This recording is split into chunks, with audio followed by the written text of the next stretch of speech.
As long as I was going after the crooks that didn't have badges, I was everybody's hero.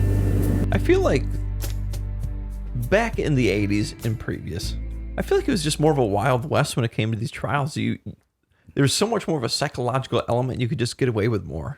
Yeah, I enjoyed it a lot more back then. There was like style and finesse. And there was style, finesse. Oratory still meant something. You go to trial now, most of the lawyers, they're not orators. No, they don't know rigid, how just they're rigid, they're boring. They've got their noses stuck in their paper. They call themselves litigators. Well, it's like they've educated themselves into a box.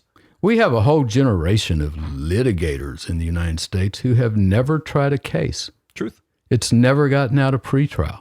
They're litigators, meaning they push around a lot of paper. Mm-hmm. Now, I like to go to trial. And that's one of the things that's just like kicking my butt with this corona thing. Yeah, you're not going anywhere, dude. I'm not. I stay home, except when I come here and look at you through a thin glass. Look at this thing. It's not bad. I like it. It's not bad. I'll get used to it. We'll get used to it. I look at you and I see the reflection of my face looking back at me.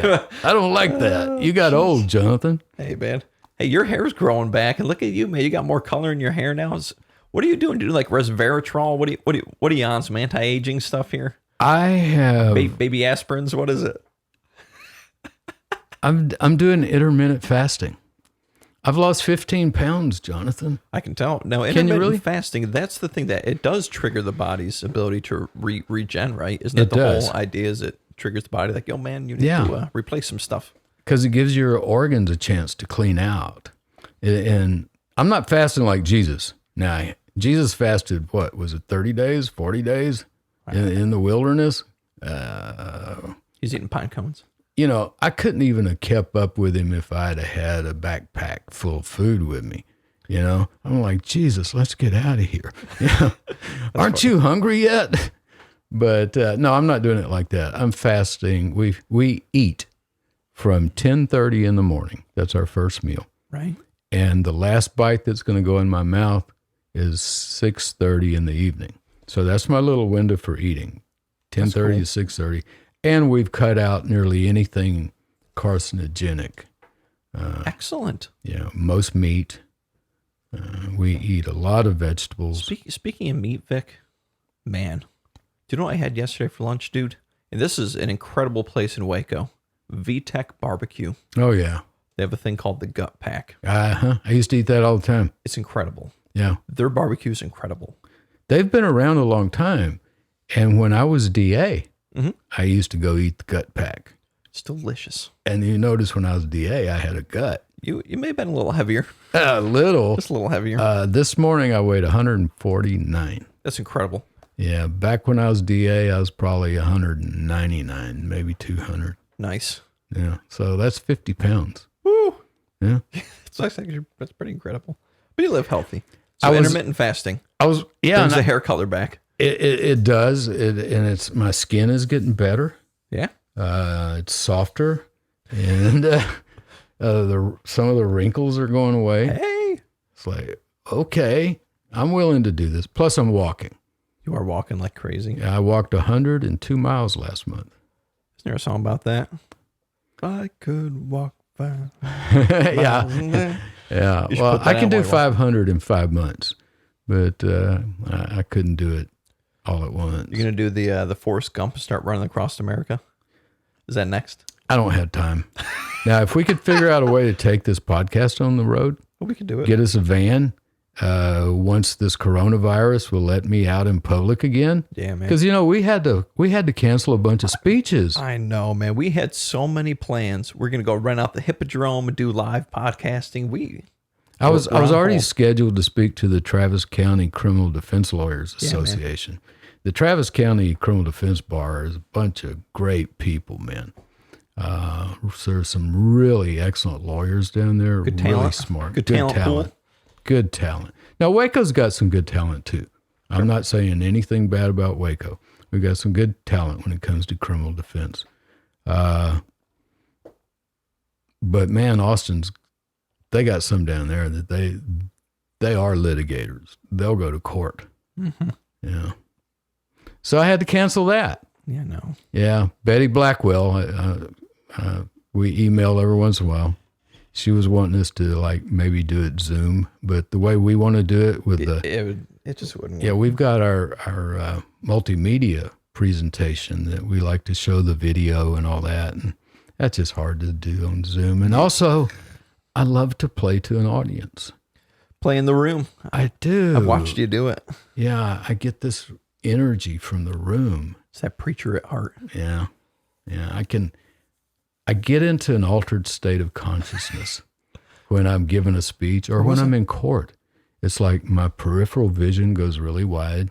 I can almost tell what's going on behind me.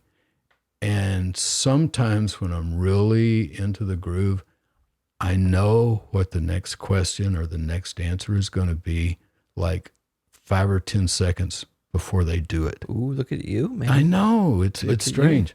When Gary and I tried this big explosion case down in Bell County, and he and I still have, well, we're tied for the record because somebody else came along later and got the exact same number. But record for the largest personal injury verdict. I remember this, yes. In Bell County, yeah. The gas station one, right? That Yes. explosion, yeah. Oh. So, yeah, so we've tried some good ones. It's funny. Well, what do you think here? It says Judge James Nowlin, there you go, hearing Feazell's trial in Austin, ruled 2 weeks ago he could not find any evidence of misconduct on the part of Miss Patterson. So we talked about that in the beginning, how... Yeah, what I remember him ruling is that retaliation is not a defense. And he wouldn't let us bring up Henry Lucas. He wanted us to try the whole case without saying the word Henry Lucas when their very first witness was Ron Border. That's so funny. Now, I'm not supposed to talk about Henry Lucas, but their very first witness was Ron Border. And we've talked about Ron Border, the intelligence officer who worked right under Colonel Jim Adams, the one who took him the news and Bobby Prince the news that we were going to be looking off into the task force. Right. Because Ned Butler had told Ron Border. And I'm not giving, and Ned's dead now too. I miss Ned. Oh. And I'm not giving Ned a hard time about that because he asked me if it'd be okay. Right. And I kind of thought we could trust Border, but he was a sneaky guy, just like his boss. That sucks, man. Yeah. That's the guy who met in the Ramada Inn with Bill Johnston and Charles Duncan of Channel 8. Right. He's the one who showed the Channel 8 videos to the grand jury that got me indicted. He's the one who put it in and hit play. Boop. Yep. Yikes. And yet they say Lucas had nothing to do with this. Bullshit to all of you. And I think history has proven me right. Yeah, I would say a Netflix documentary later. I think you came out on the good side of this. I think so. And even before then, we came out on the good side of the Guinness Book of World Records when we got the largest libel verdict in the history of the United States. You know, I've been trying to get a copy of that for you because they never sent you a certificate or anything. But there's a whole thing you have to go through on the Guinness World Book website to prove it's you, to prove you actually did it, then to try to get a framed copy of it. Yeah. It's a pain in the butt, but I haven't heard back from them in months. Yeah, it's kind of hard to do. I never have tried because I got certificates stacked in closets. I don't have any place to put them. But and it's a showpiece. When they were trying to verify that, they had to get it verified in other ways because that's when I had taken off and was traveling around the world. Just to know where you are? No, where you were? That was before cell phones, see? And so I could have been in Egypt or Israel or Rome or Amsterdam, and who knows? Jeez. You know? Well, we're going to get it. So, but judging by that paragraph, though, Vic, at least you had planted doubt, though, in him.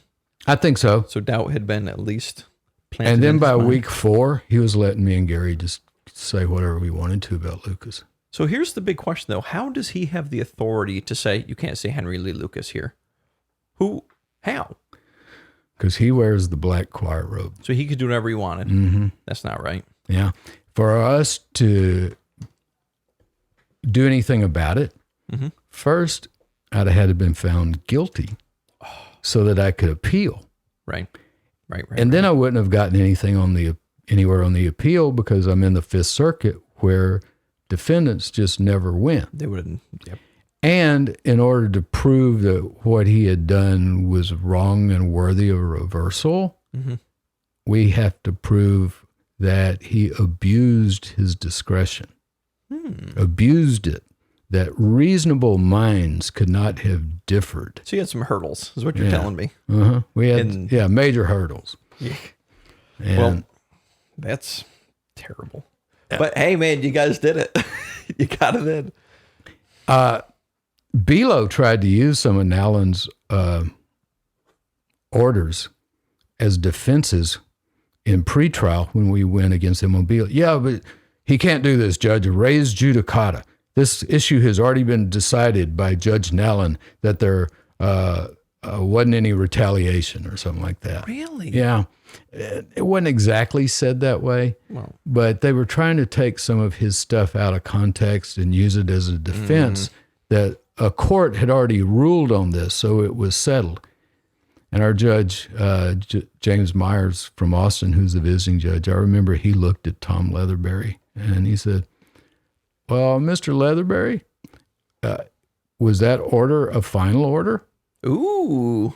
Was it ever appealed?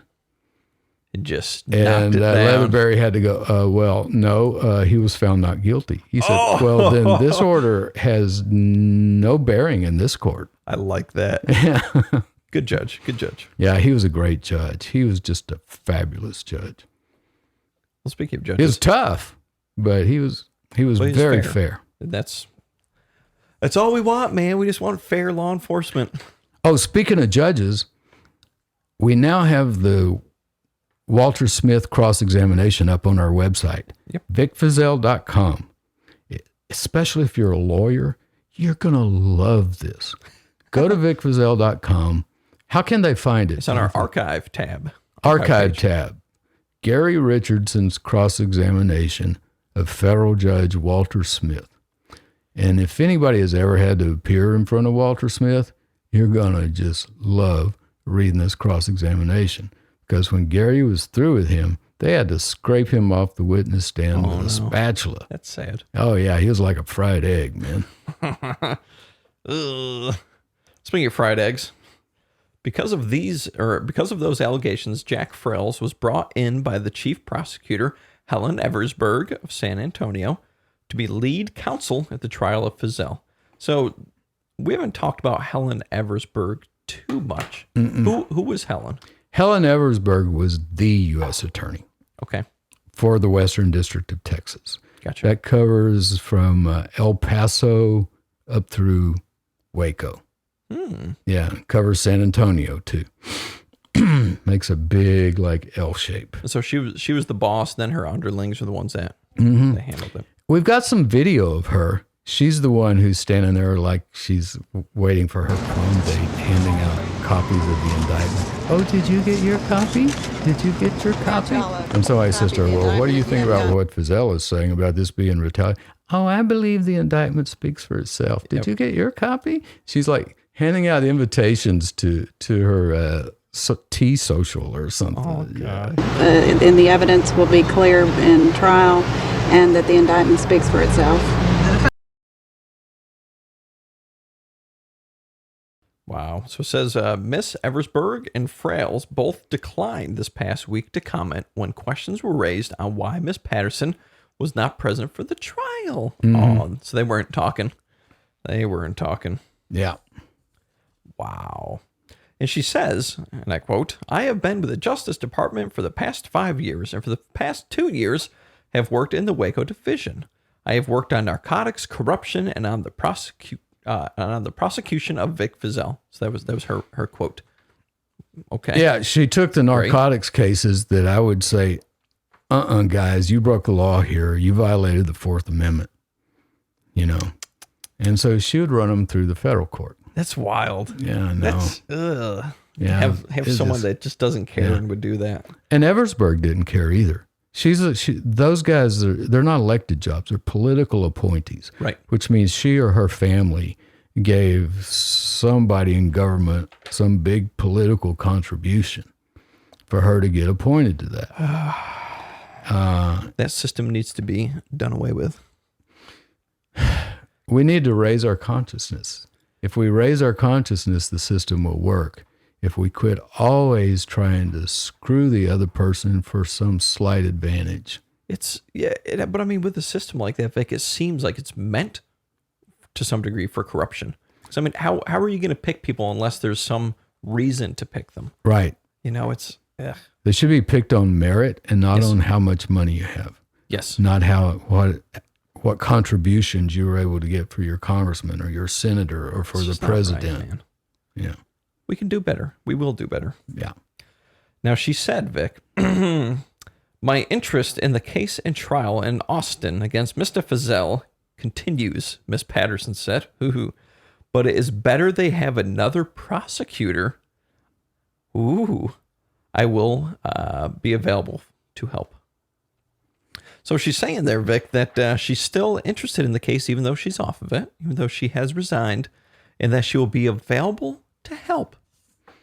Ew. Well, she didn't. Well, she didn't. Well, she didn't. I bet she was standing in the wings really wanting to, but I think they gave her a chance to resign. And that's just my opinion. That's just my opinion. But she had been with them for 5 years. Right. She was on an upwardly mobile track. Right. The law enforcement loved her because she protected them whenever they did anything bad. I mean, I think you're going to get to a place here where they even give her a standing ovation, the Texas Rangers do. Well, she said that they are trying the case in a very fine way, so she agrees with how Feazell is proceeding with it. And then she says, I am very excited about the future. Okay, fair enough. And interestingly enough here's a name for you, Vic. Ready for this one? Waco City Manager David Smith. Mr. David Smith, who is also a close friend of Jim Adams. David Smith and Jim Adams were real close friends all the way back to childhood, I think, or college, or maybe college roommates even. So he's the one who introduced Miss Patterson at the Ranger reunion banquet. Mm-hmm. And he was also Larry Scott's boss. Larry Scott was chief of police.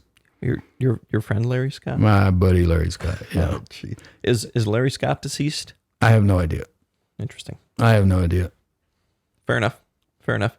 You two are not friends for our listeners. That was me. No, although I did forgive him, so I don't consider him an enemy. Just neutral. I'd never want him as a friend. That's fair. Fair assessment. Yeah. Okay, so David Smith actually introduced her, which is interesting because he's one of our little characters in the story who's reappeared a couple times. Yeah, he's part of it. He is part of it. He was one of the masterminds in there helping Colonel Jim Adams every way he could to get me out of office. Just like they got that prosecutor up in Idaho out of office when he got the man indicted, the sniper indicted who had killed the lady holding the baby at Ruby Ridge. This prosecutor got that guy indicted. So what did they do? They run somebody against him, heavily funded. He loses, and the new guy dismissed all the charges. Yeah. And they were running people against me. Right. You know? They tried. Yeah, They they ran tried. 2 against me. Yeah. We still won. Love it. Oh, here you go, Vic. Next part of this paragraph says she received a standing ovation from the Rangers and their friends. Well, I'm glad y'all enjoyed that moment. You know, they all hated my guts simply because I was telling the truth. If I hadn't done what I did, the murderer of Rita Salazar would still be free. Mm-hmm. A lot of murderers would still be free. True. And the task force would still be considered a bunch of heroes. Wow. Yeah. Wow. Well, here's the conclusion of this, Vic. It says, Waco Police Chief Larry Scott said, she has done a real good job for us and has been a real help. If it had not been for her, some of our drug cases would not have made it. That's true. Yeah, she picked them up and carried them through for the police department. Carried them on through for them. Carried them on through. What you just said. Yeah. And Scott said he heard Feazell was very good and would do a good job with the trial. I wonder where he heard that from. Jan Patterson? Yeah, probably from Jim Patterson. or from his boss, David Smith? I'd be fascinated to know the conversation, like what you said, Vic, with Jan to cause this resigning. Because I think you're dead on, man, with whatever you filed with that monster motion. Clearly, they looked at it and went, ruh-roh. Yeah. We got some serious issues. We got to get her out of here. Yeah. And if someone was on the up and up and they just kind of snipped that little career short, I think you're correct. Now, where did she go after this? She did a little bit of adjunct teaching at UT, ended up running or getting appointed to the Court of Appeals in Austin. But for some reason wasn't satisfied at the Court of Appeals and decided she wanted to take a step backwards. Most of the time it's a district judge running for the Court of Appeals. Well, she ran for a district judgeship in Austin and was beaten. Matter of fact, she was beaten by a lady who's now running for the Supreme Court of Texas. That's that cool. I really hope wins. Yeah. Who is it? Let me check the rules and see if I can say. Oh, okay. And we'll talk about it next time. All right, fair enough. Now, by her trying to become district judge, is that a pay decrease? Potentially. I would guess that it's a small pay decrease. Yeah. Fair enough. Yeah. So But the thing I would like more about the Court of Appeals than a district judge is if you're a district judge, you got to get in your car and drive to the courthouse every day. Right. You got to be there on time because you got people waiting for you for those hearings. Yeah. You got to put on that old hot black robe and sit up there and listen to boring lawyers ask boring questions while you don't get to say anything until one of them finally snaps that he's going to object. And then it's usually the wrong damn objection. Oh, man. You know? That's why, and sadly enough, a lot of the judges don't know the rules of evidence either. That's why they don't rule. They go, move along, move. Okay, well, move along. Yikes. You know? Yikes. And if you're a lawyer, don't let a judge do that to you because you're not preserving your points of appeal. When the judge says, all right, I've heard enough, move along, say, Your Honor, may we have a ruling on the objection? Ooh, smart. He says, well, I just want you to move along. But, Your Honor, I have to perfect my record. I need a ruling on this objection. And that way you have something to appeal. Otherwise, you guy might get found guilty and you're sitting there and, oh God, I thought I objected to that. Well, you did, but you never got a ruling. Oh, man. Get that ruling. Smart. Yeah. Smart. Well, that's Jan. That's Jan. Jan's resignation in a nutshell. And guys, we'll be coming back to Jan. We will. We got a whole file on Jan. We got a whole truck on Jan. Truckload. Yeah, truckload. At least a big box. And where we'll be able to talk about the monster motion, her helping Charles Duncan, her lying to the grand jury, and several other things. Oh, even trying to get me tied into burglary rings and narcotic rings and stuff like that. That was They were that was willing, a Hail Mary, man. I don't even know Okay. why they tried that. because they couldn't find anything on me. Not until they made that poor old lawyer spend the weekend in jail. Yeah. And then he said, okay, I'll say I gave him a bribe. God. But in his defense, he's the one who then jerked the rug out from under him on that note. Remember, Jack Frails hands him the note that Greg Rampton had planted in my bedroom that had a list of numbers and dates that was supposed to be bribes. Right. He goes off into my bedroom. My wife, Bernie, sees him go in there. And then he comes out and he sends their newest FBI agent into the room, a female. And this was her first search ever. And she wasn't in there 5 minutes and comes running out going, look what I found. Look what I found. Laying right out on the desk. I had this little bitty writing desk in my bedroom.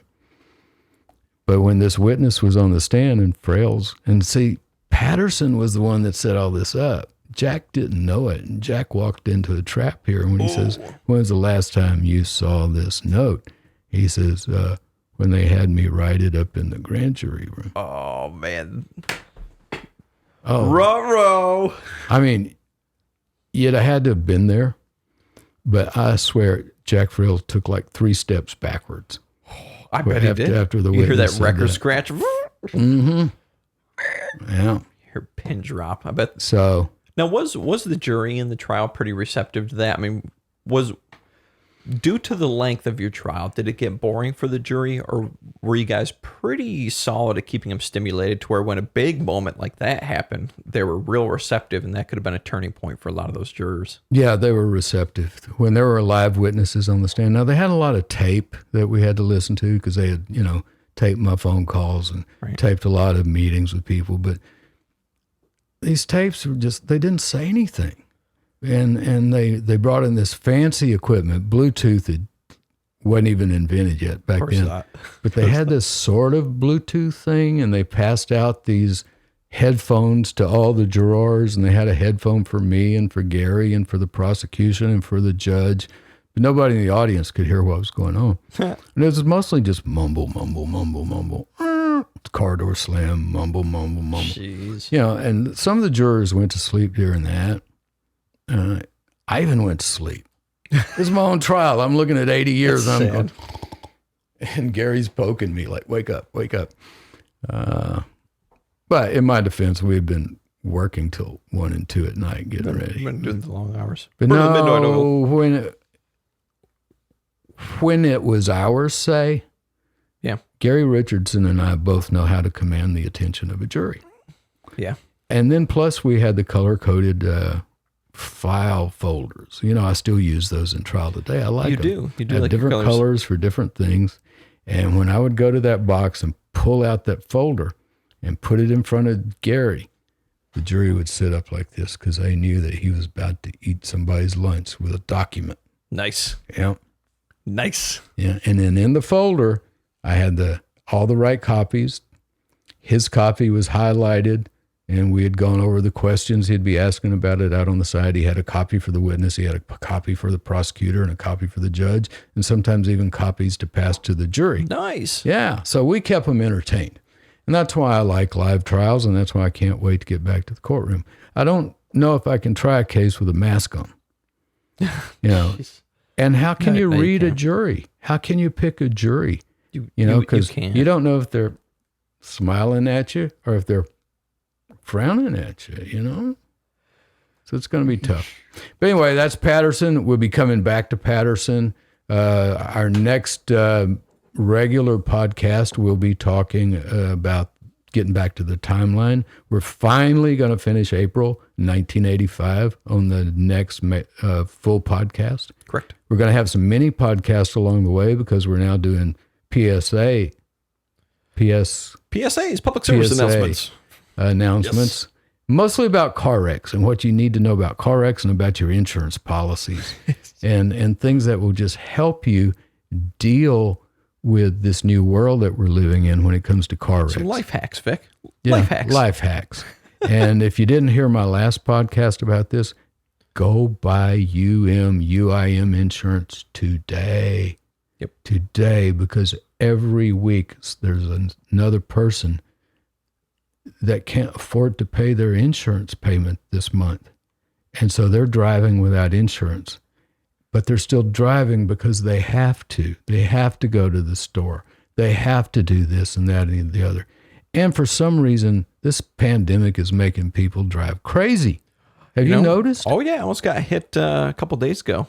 Right off of 35. I was going by 35, and I think it's Sun Valley Road. Uh-huh. And a dude drove right through a red light. He was blatantly red. Oh, man. But luckily, I saw him, so I was able to not get hit by him. But the dude almost just smoked me and some other person just right through the red light. I hope it wasn't because he was distracted by my billboard, because I have one there. Lord, I just saw one of yours a couple days ago, too. I get water from a place in town called Blue Jug. It's like high pH water, delicious, crispy water. But right by it is one of your billboards. Man. Oh, good. Right on, I forget the name of the road, Valley Mills. It's On Valley Mills. Huge billboard. Cool. By the McDonald's and the Burger King and all that. I have a couple billboards that rotate. I think that's one of the rotations. Yeah, it'll stay in one spot for 3 months and then they move it. But if you get hit by somebody who didn't pay their insurance, no matter, you might have $1 million in bills. One emergency room visit can cost you $10,000 or $20,000 if they do imaging. Easily. And there's just going to be nothing there to cover it if all you've got is liability insurance. and say you don't have health insurance. And some of our health insurance is so pitiful. I mean, even our insurance here, and I pay through the nose for it. It's crazy, Vic. My It's wife crazy. refilled a prescription for me, and because we started our new year, that prescription that was usually $20 Yeah. was $220. You're kidding. No, because we're having to start over on our deductibles. That's crazy, Isn't man. it? You So know- anyway, call your agent. No, don't get your agent confused with adjuster. Agent's the good guy. Adjuster's the bad guy. Don't talk to the adjuster. Talk to your agent. And tell your agent you want uninsured, underinsured motorists, because that insurance will pay for your medical bills, will pay for fixing your car if you get hit by somebody that doesn't have insurance. So we'll be doing those kind of PSAs, and we're also going to be doing some mini casts on evolution of consciousness. What does that mean? And I have learned about that from studying under some really great teachers, and I've learned it from my life lessons. Because if there's any place where a person can be kicked, I've been kicked there. I got every reason in the world to have grievances and resentments and anger, but I don't, because I learned how to let it go. And I want to teach you how to let it go so we can live in a better world.